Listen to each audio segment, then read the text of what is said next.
Hi అండి, అందరికీ good evening. అందరూ బాగున్నారా? అందరూ బాగుండాలి, అందులో నేను ఉండాలి.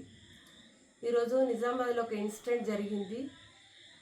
ఒక ఇద్దరు భార్యాభర్తలు ఇల్లు 90 లక్షలు పెట్టి ఇల్లు కొనుక్కొని అప్పులు కట్టలేక చనిపోయినరని. నిజంగా చాలా బ్యాడ్ న్యూస్ అదైతే. నిజంగా చెప్తున్నా, ఈ ఎందుకు అప్పులు చేసుకుంటారో ఎందుకు చనిపోతారో తెలియదు, కానీ పిల్లల గురించి కూడా ఆలోచిస్తలేరు. అందుకని ఒక్కసారి చనిపోకుండా బ్రతికి ఏం చేస్తారు? మహా అయితే అప్పులలో ఇంటి మీదకి వచ్చి ఇజ్జత్ ఇస్తారు. అన్నీ తట్టుకొని నిలబడి మన పిల్లల కోసమన్నా బతకాలి కదా. అలాంటి పొరపాట్లు ఇంకెవ్వరు కూడా చెయ్యకండి. మన దగ్గర ఉన్నంతనే ఇల్లు కట్టుకోండి. ఇల్లు లేకపోతే కిరాయిలలో ఉంటే వచ్చే నష్టం ఏం లేదు.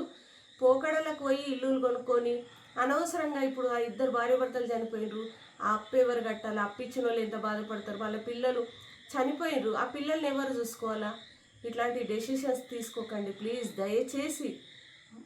ఇంకెవరైనా అలాంటి డెసిషన్లు తీసుకుంటే కనుక ప్లీజ్ అండి తీసుకోకండి.